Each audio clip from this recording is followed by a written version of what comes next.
Thanks for joining us for this new episode of Shaping E-commerce with Iron Plane. Today we're starting off a new series, and it's really about the future of e-commerce.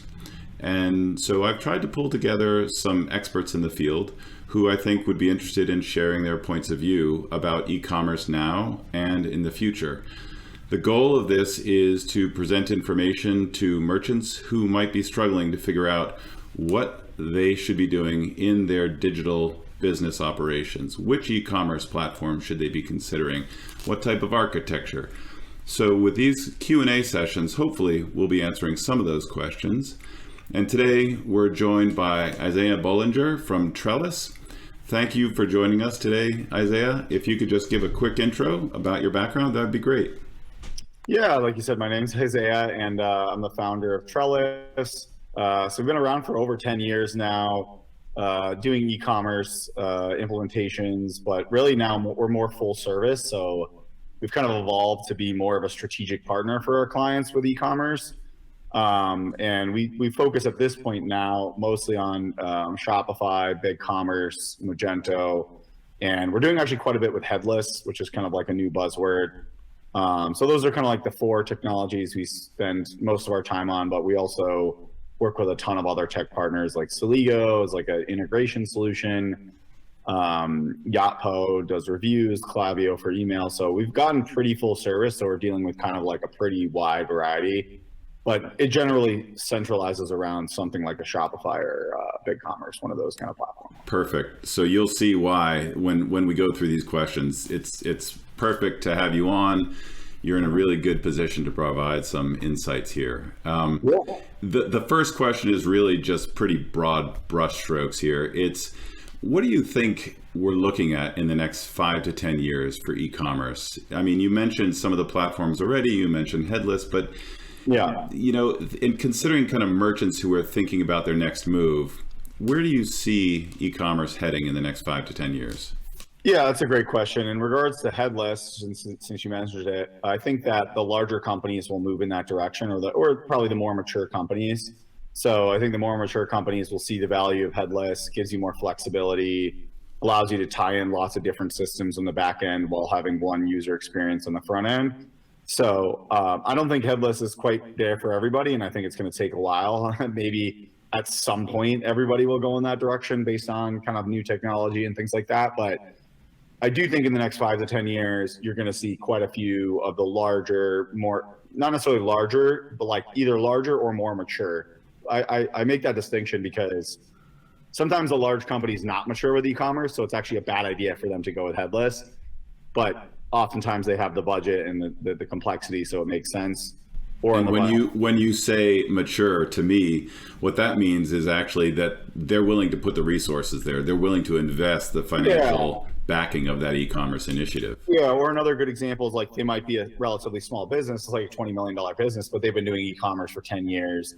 It's like the core of their business. Maybe half their sales are online and it's critical to their business, right? Like that. That's a more mature e-commerce business, and sometimes even very large companies, right? So those are the kind of companies I see that will be going to Headless. I definitely think more and more will be out of the box. I think we'll be in kind of this weird place where these e-commerce platforms will have to evolve to be almost like more and more order management, and they're already moving in that direction, right? Like Shopify has Shopify Payments. They're going to start taking over more and more of the ecosystem. So I think you're going to see more and more that these platforms will try and handle more and more of the tech stack. That can go good and bad. I mean, we've seen how that goes with like other systems. But I think as people realize how important e-commerce is and they have to put more of their business onto it, they're going to want the platforms to do more things for them and not have like all these disjointed solutions and have to integrate everything, right? So it sounds like that's like two completely opposite ends of the spectrum. One is you get everything in this, well, I don't even know if it's appropriate to call it monolith when it's SaaS, but basically everything that you need is right there. And then the other end of the spectrum is like you're breaking everything out into the best of breed that you demand and linking those all together. Like those are very different visions. Yeah, so that's a good point. I think the the best of breed approach makes sense if you're mature and you have the money to build this like sophisticated infrastructure where you can use the best, product information management system to just manage the product data, right? And then, e-commerce almost becomes like somewhat irrelevant at that point from a platform perspective. Like it's just one piece of the puzzle. Yeah. Do you go with order management? Like if you think about it, you could break up all the functions into their own kind of software that maybe is the right system for that company. And then everything rolls up into the headless front end. Or, if you're not really ready for headless, I think you kind of have to go all in on like a Shopify or a BigCommerce or Magento and really kind of get as much out of those platforms as possible. And those platforms will continue to do more and more. Like I said, I mean, we saw with Shopify payments, they just added company account. They added some B2B functionality. Like they're constantly adding functionality, right? BigCommerce added multi-store and, they're adding a bunch of B2B stuff. So I think you'll see more and more stuff, being done in e-commerce as opposed to other systems. So you're already touching on this, but the next question was, when you think about these platforms or this architecture of headless composable, do you kind of see one use case or one kind of user group being most served by the Shopify, the BigCommerce? And we can go through because there are several different platforms to talk about. Yeah, definitely. I think we can start with Shopify. I think Shopify's kind of dominated the B2C retail experience. I think if you have a relatively simple business or you're focused on mostly retail, Shopify's probably a good fit. Where you might struggle is if you have like really complex international, multi-site, multi-brand. But even then, I still think we're seeing quite large businesses, do that on Shopify. Like I think like Allbirds and some of their larger customers are successfully doing it on Shopify. So yeah, I mean, I think if you're direct to consumer and you have like a relatively straightforward business model that's, hey, I sell product to consumers, Shopify's probably the right fit. But obviously there's nuances to that and that's not always the case.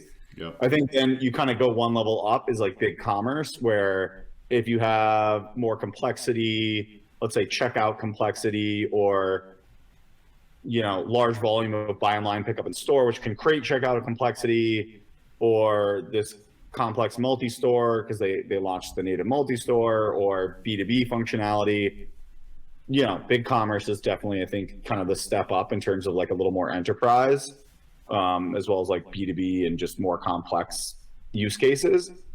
Yeah. So we're seeing that kind of work in the favor of kind of like we call it like the mid-market, right? Those like more complex mid-market solutions, or like, yeah. And those are both SaaS. So there are some benefits that are shared in that environment where if you want to not have to worry too much about hosting or performance or site security, like there are things that you could do to screw things up as a merchant, but generally speaking, a lot of those things are off your plate and are in the hands of the Shopifys or the BigCommerce teams. Yeah.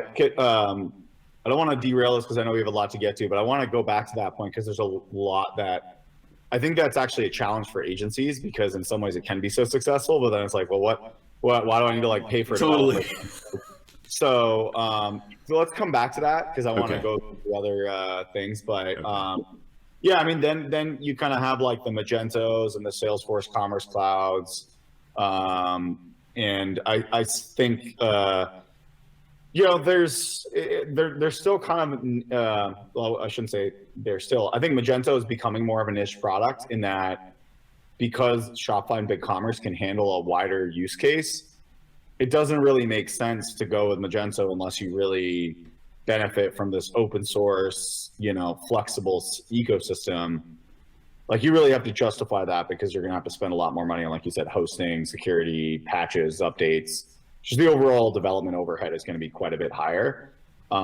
Sort of similar with Salesforce Commerce Cloud. I think it's kind of like a SaaS, but it's a little confusing to me. They're like a SaaS, but I know they do some upgrades and I know there's some fairly enterprise costs that come with it. So I think the Adobe Salesforce world, like those are really more enterprise solutions, right? So typically what we're seeing, especially with Salesforce, is like, if you're not willing to spend $500,000 plus, I think I was talking to someone that sold pretty successful agency that focused heavily on Salesforce Commerce Cloud. He told me that their average deal was like 850,000 or 900,000. So like that's the level of magnitude that you're dealing with. And I think companies need to understand that. Like I could see companies getting bought into Salesforce and being like, oh yeah, great, we got Salesforce, and not realizing it's like, well, the agencies that do this kind of work are really expensive. And there's a very limited set of agencies that focus on that market because the people that can afford that market are like massive companies, right? So you have this kind of like limited talent pool in the Salesforce community that drives up the price, as well as the licensing costs and the complexity. It seems fairly expensive from what I've seen. I think Adobe's probably a little bit cheaper. You could probably get away with getting it done definitely for less money. And obviously they have the open source version, so that can be quite a bit cheaper with no license cost, but it's definitely moving more and more up market, especially like the cloud kind of Adobe version that they're focused on. Yeah, and this is the next area.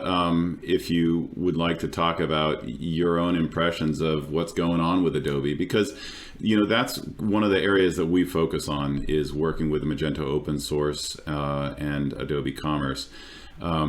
We see some of the kind of shift over the past years where Adobe is moving much more into the enterprise realm. As you said, the smaller players are now eating up a lot of the market because they offer really great solutions. Yeah. Do you have a sense of like what we're looking at for Adobe Commerce, Adobe Commerce Cloud, and Magento open source? I think Adobe Commerce Cloud is going to go 100% headless. I think they're going to go down the path of commerce tools kind of. And because it's not just Adobe Commerce, right? It's like the Adobe stack, like they're moving towards this like cloud architecture. And I think the goal that they're going to try and achieve is like everything's going to be microservices. And then, maybe they have some front end stuff that you can kind of play with, but it's kind of like, use your own React kind of front ends and build everything in the front end headless and just tie in everything with microservices. I'm not sure how that's going to play out long term. I mean, it's going to be interesting, right? Like, is it going to be like Magento 3? It's like, it almost feels like it's probably going to be like Magento 3 without them calling it Magento 3. It's just going to be Adobe Commerce, and it's going to essentially be headless, and you're going to be like, oh crap, I have to rebuild my front ends because I need to be headless. Yeah. So I think eventually they're going to kind of force the hand of people to move headless, especially since I think their front end has not been that great for a long time. It's been probably one of the weakest parts of their platform since Magento 2 and even Magento 1. It's just like they've never really had a very easy to work with front end. Page Builder didn't do it for you? No, yeah, I think headless is ultimately a much more simple, theoretically simple like front end for them to work with. Yeah. And where does that leave Magento open source then? I have no idea.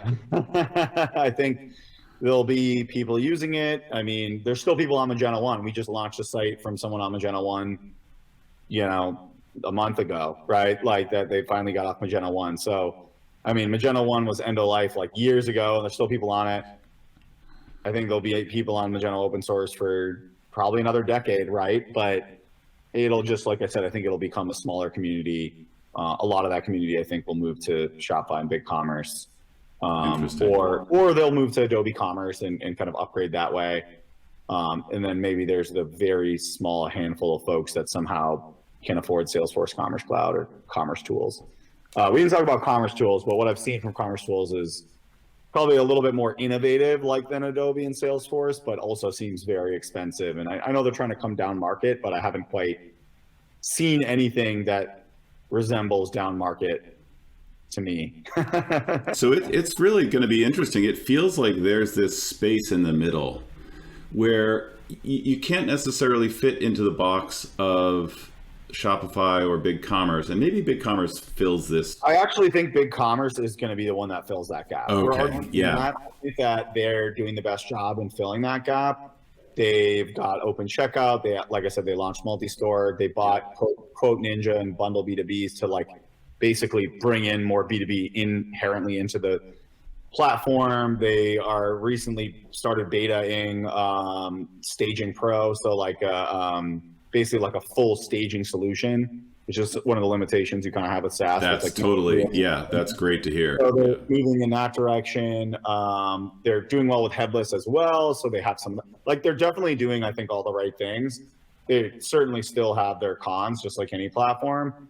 They're moving really fast into buy online, pick up in store. So pretty soon you'll have multi-location inventory natively in the platform. You can do it now, but you kind of have to do it like a little bit custom, where it'll be pretty much native in the platform, like put in your stores and your scale that up as much as you want. So I think they're going to fill in the middle gaps. I think Shopify is going to go, I mean, they're going up market as well. They certainly, I think, have, like, I think they've kind of like marketed themselves better up market than actually solving for up market solutions. But I mean, they did recently just add company accounts and price lists. I was actually pretty surprised that it like just all of a sudden is like in the software. Like I logged in, I was like, oh, this actually like is here. It's like kind of crazy with SaaS, right? Where you just like log into like a trial account or like a test store and it's like there instantly, right? And I think between Shopify and BigCommerce, they're going to just eat into a big chunk of that middle market. Yeah. Okay, so you mentioned Adobe Commerce. You think that's kind of heading in the SaaS direction. You've got Shopify, BigCommerce. Those are already SaaS. So this term on-prem. Is Commerce Tools SaaS? I guess they're SaaS, right? I think they are. Yeah. So where does that leave on-prem? Like this concept of like, I mean, nobody's actually doing it physically on their premises. I mean, very few. Yeah. Yeah. I mean, I think on-premise still has some value, right? I mean, we still have quite a few Magento clients that are on-prem. I think in the headless world, I actually am very bullish on the on-prem concept of headless. I think if you're going to go headless, you should seriously consider going kind of open source and, like I said, best of breed, and actually not having a traditional e-commerce platform. So I think if you go headless, you could have, React front end, whatever, like the modern front end, and then architect out the key systems you have, right? You probably want product management, right? So you're probably going to want a PIM system. You're probably going to want order management. You get some sort of order management system. Maybe that is your ERP system. I don't know. But you have like 4 or 5 core systems that do kind of, and then you have CRM, right? Like you have the systems that manage the core master records for like customer accounts, order management, all the traditional things that e-commerce does, product management, like I just mentioned.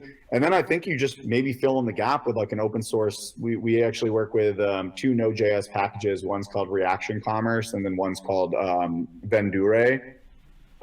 It's just a Node.js package, open source, that fills in the gaps. It's a lot lighter weight than like a Magento.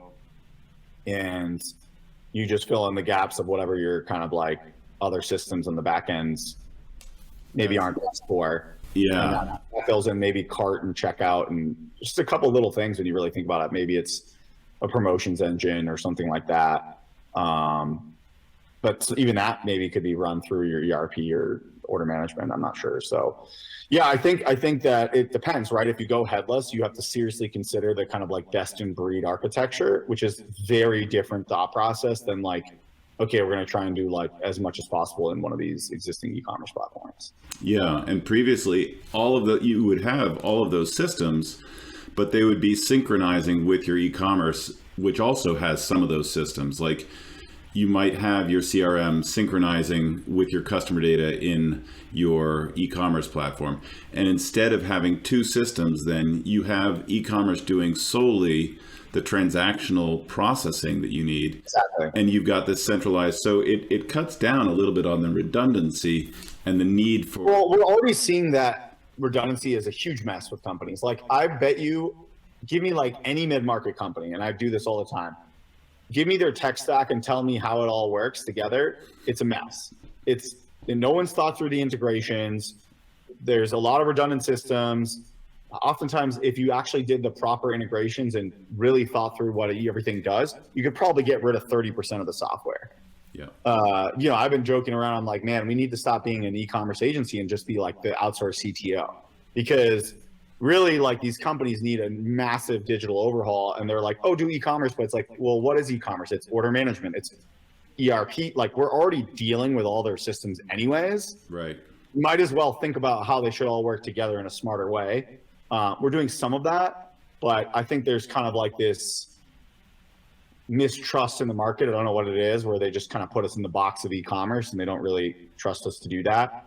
For whatever reason, we're trying to kind of solve that problem. But yeah, I mean, I think that, yeah, it's right now e-commerce is you're already seeing that problem. I mean, people don't have integrations properly set up, or they're doing a lot of manual processes, or they'll have like a CRM. Like the common problem I'll see especially is like they have Salesforce, right? Or something like Salesforce. Let's use Salesforce, the most like common enterprise CRM, right? Salesforce, they'll have NetSuite, right? Is a common ERP. And then they have like Magento. Let's use that, right? Okay, so what is your master customer record? Like what is a source of truth for customers? Probably should be Salesforce, right? Right. But Salesforce doesn't have the order data. So now you have to integrate NetSuite to Salesforce, right? But if you don't integrate Magento down to NetSuite, NetSuite won't have all the orders. So like you have to play this, like that's where Celigo comes in. You have to kind of like architect this and integrate this in a way that like everything has the right information. And it depends on on the immediacy of your needs. Like, do you need it to be real time, or can you schedule that, via cron jobs every 3-4 hours? Great question. Yeah. Can you live with like a day by day, or maybe like maybe you're off by a day or something, and you can say, hey, we're going to look at the data from the previous week or something like that, which is theoretically could be okay, right? But you're right. Sometimes they need real-time data, and that gets tricky, right? Because trying to send, when you get into volume and trying to send orders from one system to the other in real time, and it's a lot of orders, you can run into bottlenecks. Some of these systems aren't designed to import via APIs like 100 orders a day, a second. Like there's just limitations on some of these APIs, and it's a huge problem for sure. And what I see is people have already bought all these software, and no one's actually thought how it's all going to work. Yep, that's very consistent with what we're experiencing as well. And on the one hand, it's very more money, Tim, all your fault, Tim. Magento's not we're down 10%. It's like, well, yeah, we're kind of in a recession, and your systems are a mess, and you only want to pay us to work on Magento. It's like, well, you have underlying fundamental business issues, which is a big part of what we're seeing. For me, it feels like a great opportunity, but I think the underpinning of what you talk about, which is the agency trust, is so critical. And that, I mean, speaking as an agency, a little bit off topic here, it feels like if you can find that trust and that relationship with a client, there's so much opportunity that a company like Trellis or Ironplane can do to help those businesses. With all of those systems like you were talking about, because it's only going to become more integrated over the years. So I like the approach that you're suggesting. Yeah, and that's where I think things like Celigo, we've had a lot of success with Celigo. I don't want to just this isn't a pitch for Celigo, but we've worked with some of the other iPaaS solutions, and we've just had a good partnership with them, and they've been very generous to kind of invest in us, and vice versa. And you kind of need something like that, because otherwise what you do, you custom build everything. It gets kind of expensive. With something like Celigo, it's a SaaS solution that sits in the middle, and you can kind of hook everything up to it. But once again, it has some limitations, right? So there's some downside to using a SaaS solution for anything, right? But I think that going back to that trust issue, it's been challenging to earn the trust. And I think that part of it is that clients are scared to open up the doors to all their stuff and all their problems, and maybe let someone into everything. And then they feel like, oh, now I'm gonna become so reliant on this agency. But by not doing that, they're also kind of shooting themselves in the foot, because we're only being able to solve a third of the problem, which never really solves the underlying core issue sometimes, right? Yeah. So I wanted to just circle back, and this is kind of a personal goal of mine, is to make sure that people understand when we talk about headless, what that traditionally means and how it's different from composable. Can you talk about that at all? I kind of disagree with the fact that they're different. I kind of lump it all together. Me, I kind of look at it as you're either headless or composable, or you're not, right? So the traditional model is your BigCommerce, your WordPress, your Shopify, whatever, and your data lives in there. Your front end is the same tech stack as the data in the platform, right? So your Shopify front end, you're managing all the code in this one system, right? Whereas once you go headless or composable, your front end is now its own separate thing, right? It's React code that lives. Usually we usually use Vercel for hosting Headless. You don't have to, but that's just the one that we kind of started to work with the most. But there's other ones that we've worked with, and we host our own Headless website in AWS, so you can really host it anywhere theoretically, right? So now you're basically have an independent front end layer, which is kind of like the user experience layer, and then we look at it as like basically everything is pulled in via GraphQL and APIs. And once you go, whether headless or composable, it could be one system on the back end, or it could be 100 systems on the back end. Obviously, and regardless, it's still pretty fast in terms of user experience. It not necessarily, actually, because if the GraphQL and API layer is slow, that could pose some issues. So there could be some things that make speed an issue. Just because you're headless, I wouldn't assume that it's automatically going to be fast. That's where I think you still do need to put like engineering thought and manpower into like the architecture of how it's going to be fast. Theoretically, it could be really fast, and you might be able to cache some of the data and do certain like fancy things. But if the APIs are slow for whatever reason, that could pose a problem, right? Or you might not be able to use that system. So one of the problems with headless is that a lot of systems are not ready to be headless. Right. So a legacy ERP system, if that's where all your data is, you probably can't use it in real time. You're probably gonna have to like extract the data and store it somewhere, almost like a middleware layer, and then make it go headless.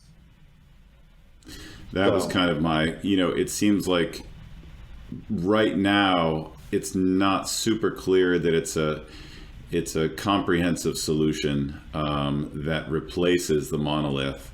You can see theoretically how you could get there, but those connections, like, you can only have a microservice where there's something that can work with that, Yeah. and if it's not real time, how is that improving? I think our smallest headless project right now is like 300,000. So it's like, that's the level of magnitude that you're talking, right? Like, I think we say internally, if you don't have 300,000 to spend, like at least, then headless is probably not for you. Yeah. One interesting solution that we've been exploring is Shogun front end. I don't know if you've heard of them. Yeah. I think there's a path there where they're kind of like bundling a lot of the things, and you could do some of the front end and kind of, let's say you're just on Shopify and you want to go headless, like, and you kept it pretty simple. That's maybe a path where you could probably get the price down significantly below that price I mentioned, but outside of a solution like that. But then you're also like a SaaS headless solution. So is it really headless? Like kind of headless, but it's SaaS. But if you're going what I consider like the true kind of custom headless route, it's, from our perspective, just based on how we run projects, and we're not the cheapest option in the world. There's someone else out there that I'm sure can do it cheaper. We're seeing like our cost, like we couldn't justify it for less than $200,000-$300,000. Yeah. That includes like some design process and discovery and like a full project process.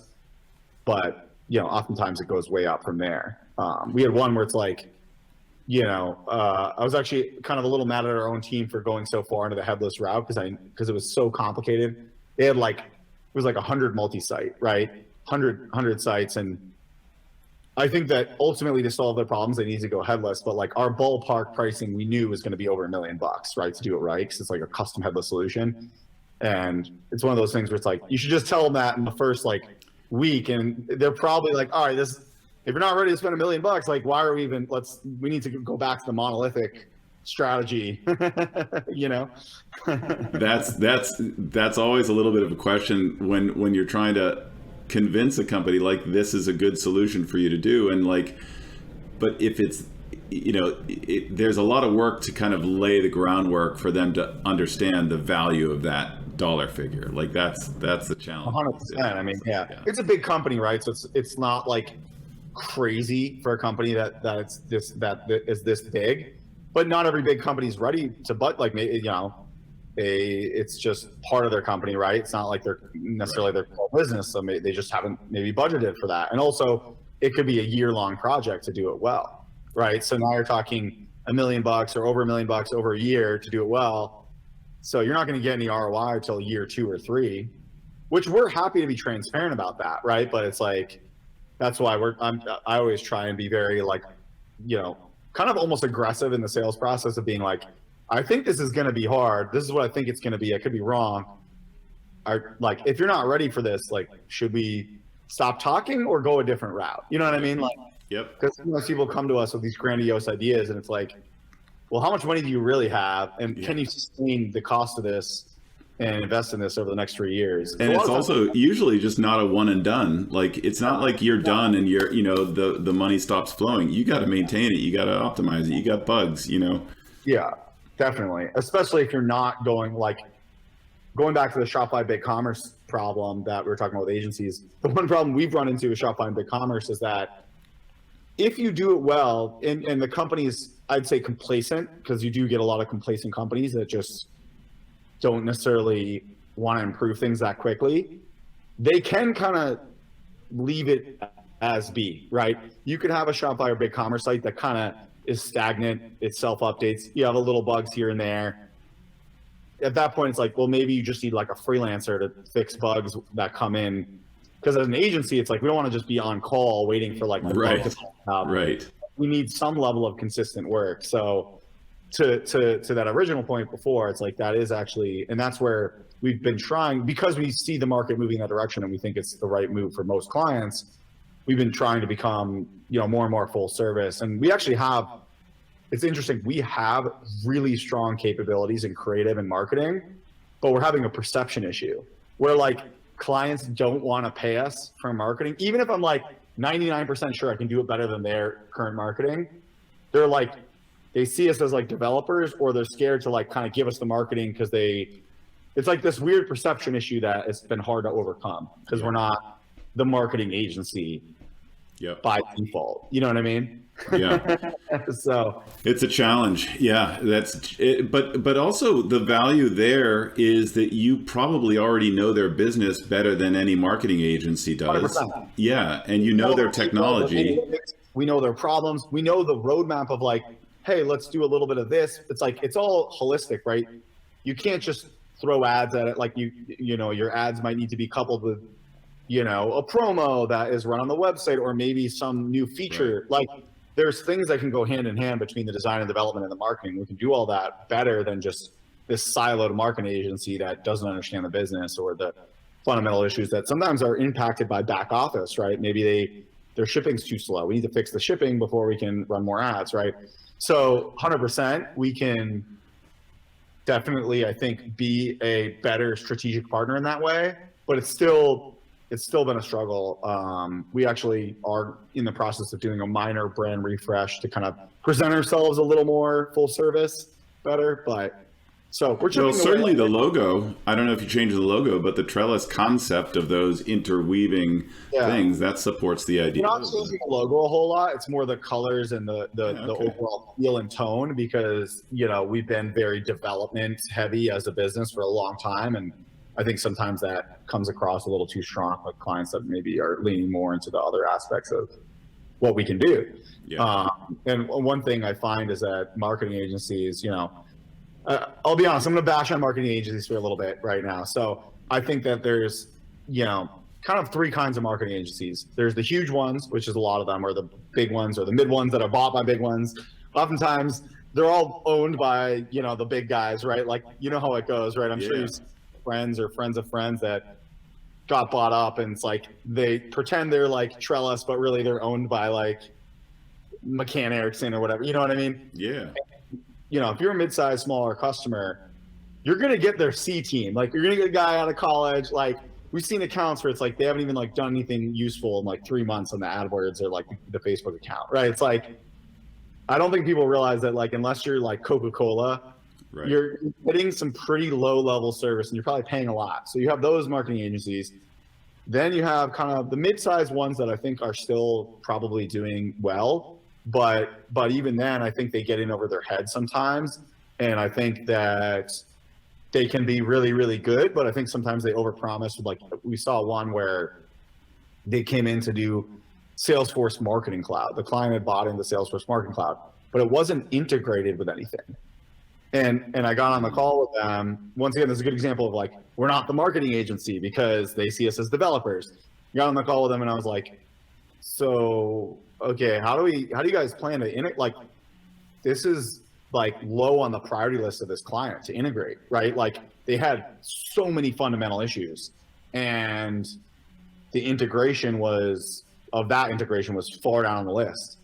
And they're like, oh, we'll just install this extension and it'll do everything we need. It's like, not even close. You're talking about 2 enterprise systems. You can't just install some app built by a guy, overseas and expect it to do all these. They had this like giant list of things they wanted it to integrate and do. And so the client ended up calling me and being like, yeah, you're right. We're paying them a bunch of money and we can't even really get the fundamentals working. Yeah.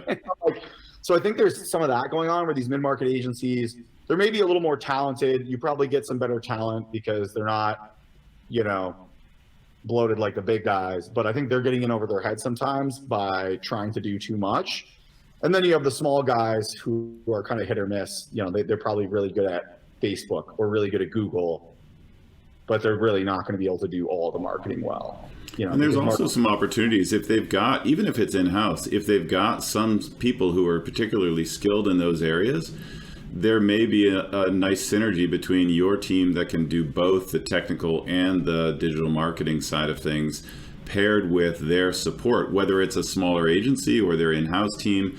Like that, as long as the conversation is open and they're paying you for services in that realm, like that can often work very well. I think companies should bring content in-house, right? I think they should bring content creation in-house because it's your brand. You should be controlling the messaging in the products. It's your products. It's hard to outsource like the knowledge of your business, right? So it's going to be really hard to have someone create content better than you should be able to do it by building your own infrastructure to create content. So I think companies should build their own in-house kind of media agency, right? And then outsource the expertise of maybe it's, the complexities of managing Google AdWords and Facebook ads, because that can get actually somewhat technical and highly sophisticated from like almost like a data science perspective, right? And you can outsource parts of that, but maybe they're running the messaging of the ads, right? Like that's where, to your point, I think there's this marriage that should be happening. And I think if you try and outsource all of it, you're going to just expect way too much and not get that much back. Yeah. So we added that whole segment to this conversation that wasn't intended to be there, but it's really important and I think really worthwhile for people to understand that those interplays are so important, that you're investing in these enterprise level systems and you have to make sure that you've got a team who can help you let them talk to each other so that you get the biggest bang for your investment. So that's great points there. So we're going to wrap it up here. And this is really just a question, again, pretty open-ended, about any businesses, technology, platforms that you see either today or down the road that you think are going to have a pretty big impact in the world of e-commerce. Whether it's just, pie in the sky company that that's coming or something that you work with day in and day out. Yeah, great question. Well, I definitely think Figma's already doing that. We saw that he just got acquired by Adobe. So I don't know. Although that might, I'm like not sure if that's a good thing or a bad thing. But yeah, so I think Figma's obviously one on the design side. Yeah, I mean that's a tough question, but a good question. I think Celigo has a lot of room to grow. I think that there's two problems. One, people don't know what they are and what they can do. And then there's people that buy them and only use it for one little piece. Like they do one integration with it. But really what they should be doing is a more holistic kind of Celigo in the middle, intertwining all your systems. Maybe not all, but the key systems, more the enterprise ones where you need kind of that kind of solution. So I think there's a giant, opportunity in iPaaS. And it doesn't have to be Celigo, right? It could be, there's Boomi and Jitterbit and there's like all these other ones. I think the iPaaS market is like still very early stages in terms of like the sophistication. And how does that play within the headless world then? So that'll be interesting. it's not 100% clear to me yet, to be honest, because these iPaaS solutions, they're not entirely designed for headless, but they may move in that direction. So we haven't been using them for headless, but there is something called like Azure API management layer, and I think AWS. So I think you're going to have stuff like that, which may tap into the Celigo type market. So I think you're going to have like, even maybe in the AWS and Azure market, some of this middleware type stuff come out, and that becomes the middleware layer, and they can control the APIs fast enough that it can be headless, or Celigo solves that too. So yeah, I do think that something will happen there, and people will realize like, okay, you have all these systems, but we need to centralize the data somewhere, and that may go to like a data lake, like a Snowflake, or something like that. And then obviously headless is kind of like the unified front end experience, right? So I definitely think headless is a very broad technology. I don't think it's one company that will solve headless right now, at least that I've seen. But I do think headless will make a big, difference in e-commerce. But we're also seeing some of the opposite, where some people have gone to headless when they shouldn't have and gone back because they couldn't handle it, right? It's like, buying a Ferrari when you can only drive like a Toyota, and like, you know what I mean? It's like, yeah. And then you go to the mechanic with your Ferrari when something, you're hearing some weird sound, and then yeah, they're like, it's 20 grand. You're like, 20 grand to fix this like muffler. Right. I thought it should be like $150. And it's like, no, you bought the premium product, so you're going to pay premium prices, and they're just like not ready for that. Yeah. So yeah, I mean, you asked a really good question. I do think BigCommerce is a big one. I think, no pun intended, I think that Shopify has dominated, right? I think we can safely say Shopify has like been the most successful e-commerce company, let's say outside of Amazon, right? Like, Amazon, because Amazon's just kind of like Amazon, right? But as like a platform, I think Shopify is the most successful e-commerce platform in the last 10 years, right? Certainly within the US, yeah. Yeah, certainly within the US, maybe in other markets it's different, but generally, minus their stock market crash, which I still think they're probably at a good price now. Because correction. That was just a correction, that's all. Well, it was like an 80%. I mean, but I think that they've dominated. I think they will continue to dominate. But I think BigCommerce is this really tiny player relative to them that's kind of undervalued in the e-commerce ecosystem because of Adobe and Salesforce and Commerce Tools, the other big players being just so expensive, right? Like, to your point, not everyone that's on Magento can just go on a Shopify. Like, that could be really difficult for a lot of people. But they might be able to go to BigCommerce, right? So there's that middle ground there that I think that will expand. And I think BigCommerce is the one that we really feel like is definitely has a strong chance to be one of the bigger players in that space. Yeah. So yeah, I'm sure there's so many other like cool startups and interesting technologies, but some of them are really small, so it's hard to say, right? Like, I don't know, maybe they'll be the next big thing, but I just we'll certainly keep tabs on what's upcoming new technologies. I agree with you about Figma. That's an interesting one. We'll see where that goes. And Celigo kind of reemphasizes this idea of the importance of the integrations between your systems and the value that you can get out of that. So I think those are good technologies to mention. So just in wrapping up, just if you could give folks a quick shout out to where they can find you and any more information that you'd like to share with them about Trellis.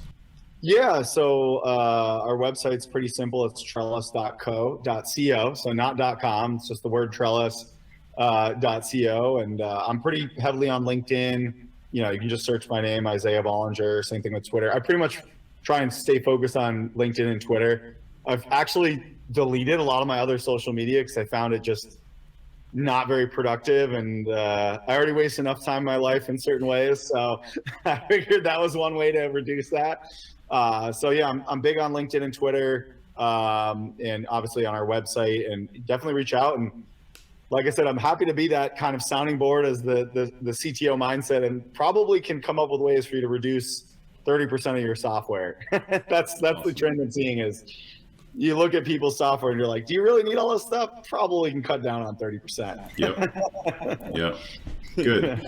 And we'll include some of this information in the show notes also, so people can find it a little bit more easily. But thank you so much for joining us today on Shaping E-commerce. It was a great conversation and hopefully a lot of insights that merchants can leave and maybe reach out to Trellis or Ironplane and get some help in their e-commerce adventure. Thanks very much, Isaiah. I appreciate it.